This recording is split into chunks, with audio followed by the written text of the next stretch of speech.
시편 1권 그러니까 1편부터 41편까지는 진정 복 있는 사람 그리고 열방의 왕 메시아 예수 그리스도에 대한 교훈을 우리에게 주는 시편이라고 할 수 있다면 지금 우리가 살펴보고 있는 시편 2권 42편부터 8월 달까지 살펴볼 72편까지 이 시편 2권은 그 왕에 의하여 구원받은 그 왕의 백성들 하나님의 백성들에 대한 교훈을 주는 시편이다. 그러한 교훈을 주는 것이다라고 이렇게 말씀을 드렸습니다. 그래서 그 와중에 우리는 하나님의 백성들에게 특별히 중요한 기도에 대한 교훈을 지금 계속해서 살펴보고 있는 가운데 있고 어제 63편을 통하여서는 메마르고 황폐하고 메마른 땅 그러니까 광야에서 하나님께 드린 기도를 통하여서 우리가 교훈을 살펴보았고 오늘 본문 말씀은 악인들 앞에서 드려진 기도, 악인들 앞에서 드려진 기도다라는 것을 보게 됩니다. 우리가 오늘 이 시편을 시작하면서 먼저 주지하고 또 새기고 들어가야 될 것 중에 하나는 우리 가운데, 내 삶 가운데 그리고 하나님의 몸된 교회, 공동체 가운데는 이러한 악인이 존재한다라는 것을 마음에 새겨야 돼요.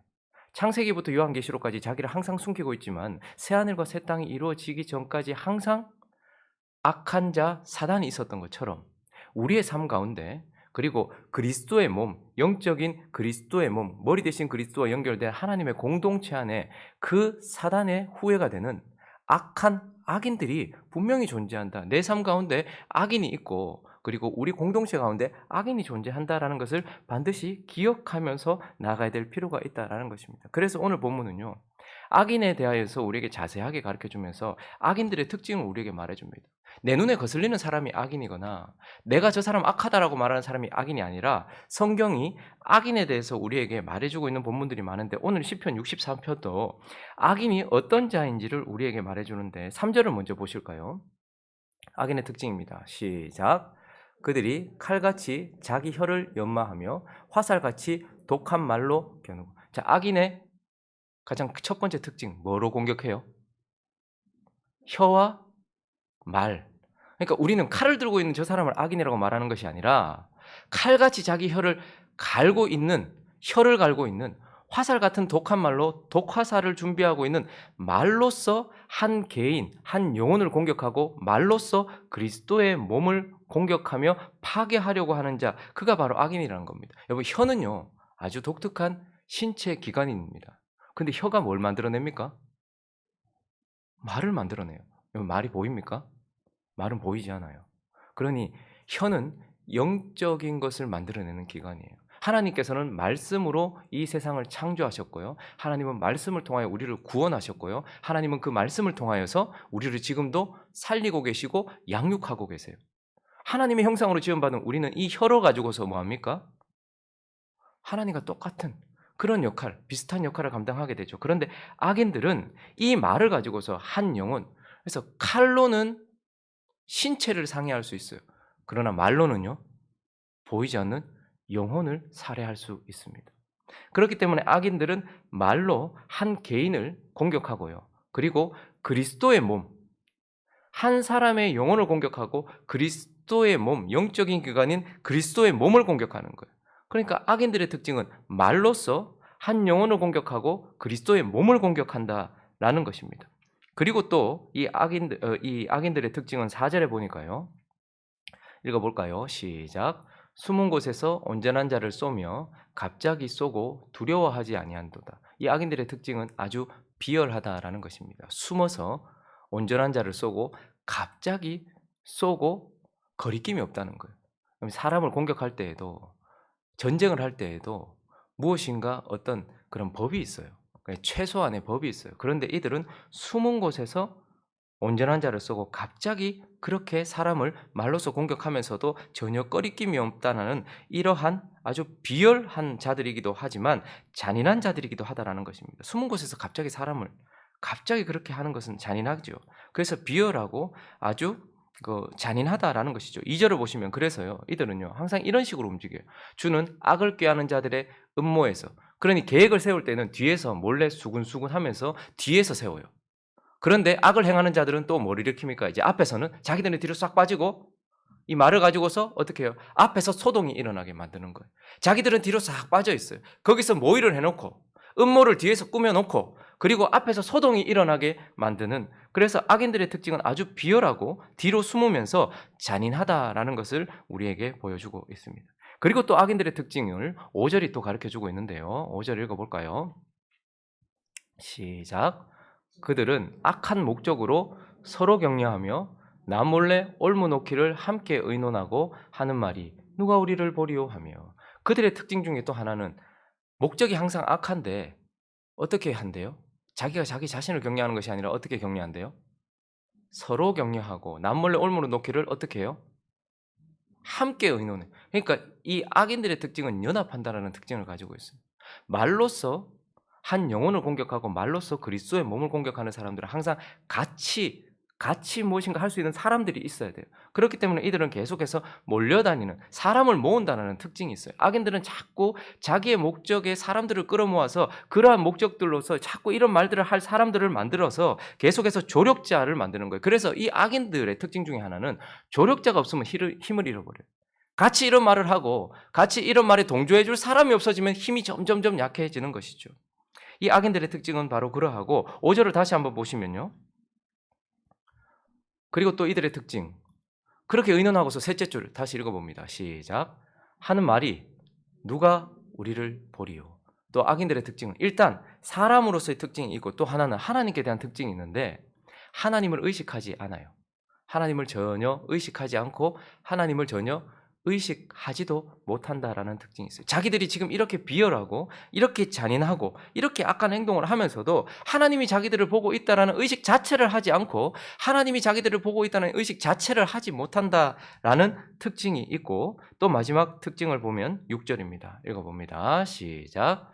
그들은 죄악을 꾸미며 이르기를 우리가 묘책을 찾았다 하나니 각 사람의 속뜻과 마음이 깊도다. 저는 풍자적으로 표현하는 것인데 그들 스스로가 와 정말 우리가 생각하는 것이 최고다, 이렇게 하면 무조건 이루어질 거다라고 생각하면 자기가 생각한 것이 최고라고 생각을 해요. 묘책을 찾았다라고 생각하고 각 사람이 역시 나는 깊어, 나는 확실해라고 말한다라는 이런 풍자적인 말을 하는데 결론적으로는 뭐죠? 자기가 묘책을 찾았다고 말하면서 이들의 교만은 하늘을 찔러요. 하나님을 의식하지도 않지만 이들의 교만은 하늘을 찌르고요. 그리고 저기서 각 사람의 속뜻과 마음이 깊다, 이 말은 그들의 악이 바닥이 보이지 않을 만큼 깊고 깊다라는 거예요. 악인들의 특징은 그 악이 도대체 어디까지인지 그 바닥을 가늠하지 못할 만큼 그들의 교만은 하늘을 찌르고 그들의 악은 바닥이 없는 자들. 이게 바로 악인들의 특징인 것입니다. 자, 정리를 해보면 악인들은 결국 말로써 한 영혼, 한 개인의 삶을 공격하고 말로써 그리스도의 몸을 공격하면서 아주 비열하고 잔인하고 연합하여서 그것을 하면서 하나님을 의식하지 않고, 그리고 그 교만이 하늘을 찌르고 그 악은 바닥이 드러나지 않을 만큼 깊은 자들, 이러한 악인들이 내 삶에 그리고 그리스도의 몸된 공동체 안에 존재한다라고 말씀하고 있고, 오늘 시편 64편은 이러한 악인 앞에서 다윗이 하나님 앞에 드려진 기도다라는 것을 보게 돼요. 자, 그러면 이렇게 드린 이 기도가 무엇을 이룹니까? 왜 우리는 황폐하고 메마른 땅 광야에서도 기도를 해야 되지만 악인들 앞에서 기도를 해야 하는가? 기도가 도대체 무엇을 하길래? 우리는 한 두 가지 교훈을 살펴보려고 합니다. 그 첫 번째는 이 악인 앞에서의 기도가 나의 시선을 바로잡아 준다라는 것을 우리는 보게 됩니다. 1절 말씀을 다시 한번 읽어볼까요? 1절 말씀이 있습니다. 시작. 하나님이여 내가 근심하는 소리를 들으시고 원수의 두려움에서 나의 생명을 보존하소서. 자, 지금 기도를 시작하고 있는 다윗의 첫 마디입니다. 기도를 시작하는데 하나님이라고 하나님을 부르고 있어요. 자, 그러면서 내가 근심하는 소리 들으시고 원수의 두려움에서, 그러니까 원수가 두려운 것이 아니라 원수 때문에 오는 그 무엇이 두렵다, 그 두려움이 문제라는 것이죠. 자, 그런데 어쨌든 지금 다윗이 기도를 시작하는 이 시점에 내뱉은 이 첫 마디가 다윗이 지금 어떤 상태에 있다라는 것을 보여주고 있죠. 다윗은 지금 어떤 상태에 있는 것입니까? 근심하고 있고 두려워하고 있다라는 것이죠. 자, 그러면 왜 그는 근심하고 두려워하고 있는 것입니까? 기도를 시작하기 전, 이 기도를 시작하는 이 시점에는 그는 근심하고 두려워하고 있어요. 왜 근심하고 두려워합니까? 딱 하나예요. 그가 원수와 그 악인과 그 악인이 할 일, 그 악인이 겨누고 있는 화살을 보고 있기 때문에 그런 것입니다. 우리가 어떤 것을 보면, 어떤 안 좋은 것을 보면 마음이 상해요. 음란한 것을 보면 마음이 음란해져요. 악인과 악인들이 할 일, 그 화살을 보면 근심되고 두려운 것이죠. 그러니까 지금 기도하기 전 다윗은 악인을 바라보고 있고 악인이 할 일을 바라보고 있는 거예요. 그렇기 때문에 근심했고 두려워했는 거예요. 그러나 이 기도가 시작되고 이 기도 전체를 보면서 우리는 무엇을 깨닫습니까? 7절. 7절 읽어볼까요? 시작. 그러나 하나님이 그들을 쏘시리니. 자, 잠깐만요. 기도하는 순간 그가 하나님이라고 불렀고 그의 시선이 어디로 향하게 될까요? 주어가 하나님으로 바뀌면서 하나님이라고 말하면서 원수와 악인과 악인이 할 일을 바라보던 이 다윗의 시선이 기도를 통하여서 원수가 할 일이 아니라 하나님께 집중하게 되는 것을 보게 됩니다. 시선이 하나님을 향하게 되었다라는 것을 보게 되죠. 그리고 또 무엇을 보는 것입니까? 그러나 하나님이 어떻게 하신대요? 그들을 쏘시리니 그들이 갑자기 뭐에? 화살에. 지금 다윗은 악인이 쏘려고 하는 화살을 보고 있었어요. 그런데 지금 기도를 통하여서 무엇을 깨닫게 됩니까? 내 뒤에서 악인을 향해서 겨누고 있는 하나님의 화살을 보게 되는 거예요. 그러니까 그 이전에는 악인의 화살을 바라보았지만 지금 기도를 통하여서 하나님이 악인을 향해 겨누고 있는 화살, 그들이 갑자기 나를 향해 쏘려고 하는 그 화살을 인식하고 있었지만 지금은 그 악인들을 향해 갑자기 쏘실 하나님의 화살, 이것을 인식하게 되고 그것을 바라보게 되고, 그래서 결국 이 싸움이, 지금 이 상황이 악인과 나의 대치 상황이 아니라 악인과 하나님의 대치 상황이라는 것을 보게 되는 것입니다. 이 대결은 내가 지금 악인하고 지금 악인의 화살을 내가 막아야 되는 그런 상황이 아니라 악인이 하나님의 화살을 막아야 되고 피해야 되는 악인과 하나님의 대치 상황이라는 것도 기도를 통해서 깨닫게 되는 것이고, 계속해서 8절을 읽어볼까요? 8절 시작. 이러므로 그들이 엎드러지니 그들의 혀가 그들을 해함이라. 그들을 보는 자가 다 머리를 흔들리로다. 자, 그리고 그가 무엇을 봅니까? 하나님이 하실 일, 그들을 엎드러뜨리실 하나님이 하실 일과 그를 근심하게 만들었고 두렵게 만들었던 악인의 결과를 지금 보게 되는 거예요. 그 악인이 엎드러질 것이다. 자기가 했던 말 때문에 그 말에 올무가 되어서 그 말로 인하여서 자기 자신이 상하게 될 것이다 라는 악인의 결말도 보게 되는 것입니다. 여러분, 기도가 우리의 몸을 떨리게 만들고 우리의 환경을 확 바꾸고 이것이 문제가 아니라 악인 앞에서 드렸던 기도로 인하여서 그의 시선을 하나님께서 딱 바로잡아 주시는 거예요. 우리에게 가장 큰 문제는 악인이 있다라는 것, 그것인데 자꾸 우리가 악인이 있는 것이 문제가 아니라 악인을 바라보고 악인이 할 일들에 대하여 미리 걱정하고 악인들에 대해서 계속해서 시선을 주고 있는 것, 이게 문제라는 말이죠. 그런데 다윗이 기도를 통하여서 그 시선이 하나님을 향하게 되었고 하나님이 그들을 향해 쏘실 화살을 바라보게 되었고 그 악인들의 결말과 하나님이 하실 일을 바라보게 되면서 먼저 하나님께서 뭘 하셨다는 거예요? 시선을 바로잡아 주셨다라는 것을 우리는 보게 되는 것입니다. 자, 그리고 우리가 악인들 앞에서 기도해야 될 이유를 다윗의 기도에서 찾을 수 있는데 그 두 번째는 무엇인가 하면 나의 생명을 보호하여 준다라는 것. 나의 시선을 바로잡아 주는 것도 맞지만 사실 실질적으로 이제 나의 생명을 보호하여 준다라는 것입니다. 다윗이 구했던 것이 무엇입니까? 1절을 다시 한번 읽어볼까요? 다윗이 진짜 하나님께 바라는 것. 시작. 하나님이여,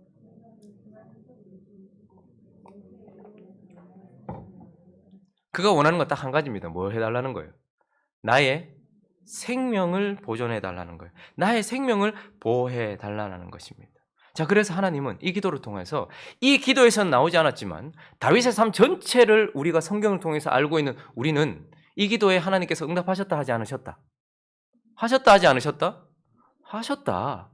지금 이 악인이 사울이든지 아니면 이 악인이 모든 학자들이 말하는 것처럼 압살롬과 그의 무리든지 하나님은 사울의 창에서도 사울의 칼에서도 이 기도를 드리는 다윗을 어떻게 하셨어요? 그의 생명, 육신의 생명을 보호해 주셨습니다. 그리고 압살롬의 반역에서도 하나님께서 어떻게 하셨습니까? 다윗의 생명을 보호해 주셨다라는 것을 우리는 보게 돼요. 그러니 하나님은 이 기도를 통하여서 다윗의 생명을 보호해 주셨다라는 것을 보게 됩니다.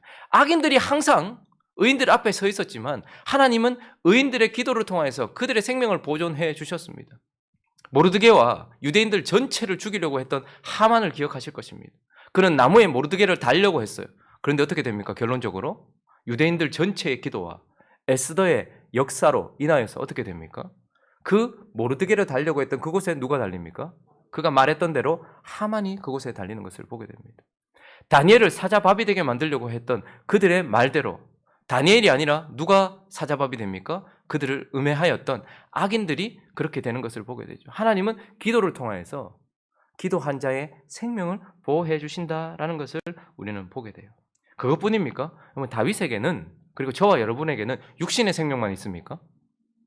우리에게는 영적인 생명이 있습니다. 그러니 지금 다윗이 기도하는 것은 나의 육신의 생명만 보호해달라는 것이 아닙니다. 내 안에 있는 하나님의 생명, 내 안에 있는 영적인 생명, 내 영을 보호해, 내 영의 생명, 내 육의 생명도 보호해 주시지만 내 영의 생명도 보호해 주십시오라는 기도의 간구라는 말입니다. 거기 하나님은 응답하시는 거예요. 자, 1절을 다시 한번 보십시오. 하나님이요, 내가 근심하는 소리. 지금 우리는 이 근심이라고 번역된 이 단어를 그냥 단순히 지금 자꾸 악인이 말로서 자꾸 자기에 대해서 거짓말하고 음해하고 자기를 죽이려고 하고 자기를 자꾸 모해하고 하니까 마음에 근심이 생겼나 보다 이렇게 생각할 수 있지만, 이 배시라는 근심이라는 단어는 불평 이런 뜻입니다. 불평, 그리고 탄식, 그리고 분노 섞인 묵상 이런 뜻입니다. 자, 그러니까 지금 악인들 때문에 지금 다윗의 영적인 상태가 어떻게 됐다는 거예요? 하나님께 대한 불평과 지금 이 현실에 대한 불만으로 가득 차게 되었다는 거예요. 그러니까 악인들을 대하는 사람들의 특징 중에 하나는 이거예요. 자꾸 화나잖아요. 열받잖아요. 그러니까 이 영적인 상태가 불평과 불만과 분노 섞인, 계속 그걸 묵상하는 거예요. 분노로 자꾸 타오르면서 어떻게 되는 거예요? 그의 영의 생명이 점점 죽어가는 거예요. 영적인 생명을 보호해달라는 것은 구원시켜달라는 것이 아니라 구원받은 자들에게는 영적인 생명이 있어요. 육신도 그냥 살아있는 것이 아니라 건강한 것이 중요한 것처럼 영적인 생명도 건강한 것이 중요하거든요. 그런데 지금 다윗이 악인들 때문에 어떻게 된 겁니까? 마음에 불평과 불만과 분노 이런 것들로 가득 차서 그의 영적인 생명이 황폐해져 버렸단 말이에요. 메말라져 버렸단 말입니다. 영적인 생명이 지금 병들었다는 말이죠. 그래서 그가 하나님 나의 육의 생명도 보호하시지만 나의 영의 생명을 보호해 주십시오라는 그런 기도를 드렸을 때에 어떻게 되는 거예요? 그 기도를 통하여서 다윗이 그의 영적인 황폐함에서 벗어날 수 있게 해주셨다라는 것을 우리는 보게 되는 거예요. 기도를 한번 보십시오. 1절에 이 분노 섞인 묵상과 이 불평, 이렇게 시작되었던, 이런 상태에서 시작되었던 그의 기도 끝에 한번 보십시오. 찬양으로 끝나는 것을 보게 됩니다. 그러니까 기도는 우리의 영혼의 생명도 구원해 주시는 것이죠. 그래서 계속 황폐해지는 그를 보호해 주셨다. 영적인 생명을 보호해 주셨다라는 것이고, 더 나가면 어떻게 됐을까요? 사실 이 시는 압살롬의 반역 사건을 배경으로 하고 있다라고 보게 돼요. 자, 그러면 여러분, 이 순간 이 악인 앞에 서 있는 다윗은 단순한 그저 반역 앞에 서 있는 것이 아닙니다. 압살롬의 반역은 참 많은 영적인 의미를 담고 있어요. 압살롬은 그 옛날 사울 앞에 서 있었던 자기 자신을 참 많이 닮아 있어요. 압살롬의 반역은 군사적으로 일으킨 힘의 반역이라기보다는 이스라엘 백성 전체의 마음을 빼앗았던, 그래서 이스라엘 백성들의 마음이 압살롬에게 향했어요. 그 옛날 지금 다윗과 같은 나이가 지긋한 그때에 사울이 그 앞에 서 있었을 때에 사울 앞에 서 있는 다윗은 이스라엘 백성들의 마음을 전부 다 사울에게서 다윗으로 빼앗아갔던 사람이죠. 그러니까 다 그렇게 마음이 갔어요. 그때의 사울은 어떻게 했습니까? 이스라엘 백성들의 마음을 가지고 가고 있는, 그래서 두려웠어요. 그래서 사울은 다윗을 죽이려고 했단 말입니다. 나를 향한 시선을 빼앗아가고 하나님의 기름 부음을 빼앗아갔던 그런 다윗을 죽이려고 했단 말이죠. 그런데 시간이 지났어요. 이제 다윗이 지긋이 나이가 들어서 그때의 그 사울과 같은 자리, 그곳에 앉아 있어요. 그리고 시간이 지나서 어느덧 그때에 사울 앞에 서 있었던 자기를 닮은 압살롬이 눈앞에 왔단 말입니다. 자, 그런데 그때 다윗이 어떻게 합니까? 사울과 같이 압살롬을 죽이려고 하는 그러한 사울의 모습으로 변화될 것인지, 그로 돌아갈 것인지, 아니면 여전히 하나님 앞에 자신의 운명을 맡기면서 하나님이 나를 지켜주실 것을 믿고 하나님의 처신에 자기 자신을 맡길 것인지, 지금 이 기로 앞에 서 있다는 것입니다. 만약에 압살롬이 그냥 군사를 일으켰다면 문제가 되지 않아요. 그런데 이스라엘 백성들의 마음 전체가 압살롬을 향했단 말입니다. 어쩌면 다윗은 그렇게 생각했을지도 모르겠죠. 하나님이 이제 나를 버리셨는가? 나 이후에 압살롬 왕으로 세우시려는가? 그것이 아니라면, 여전히 하나님의 뜻이 내게 있고 하나님의 사랑이 내게 있다면 하나님이 이 일을 하실 것이라는 것을 믿고 사울처럼 압살롬을 제거하는 것이 아니라 하나님의 손에 맡기는가 그렇지 않은가, 지금 이 기로에 서 있었다는 말입니다. 그러니 그의 분노와 이 불평과 이 황폐함이 더 나아가서 결국 다윗이 사울이 되느냐 아니냐의 기로에 서 있었고, 결국 하나님은 이 기도를 드린 다윗을 어떻게 하십니까? 보호해 주셔서 다윗은 궁에서 나갑니다. 그리고 이 일을 누구께 맡깁니까? 하나님께 맡기고, 하나님이 이 일을 정리해 주실 때까지 기다렸고, 결국 하나님이 여전히 나를 붙들고 계시구나라는 것을 확인하고서 왕궁으로 돌아오는 것을 보게 돼요. 악인들 앞에 섰을 때 우리가 정말 주의해야 될 것은, 악인들은 결코 우리를 해하지 못합니다. 그런데 문제는 무엇일까요? 그 악인들 때문에 우리가 황폐해지는 거예요.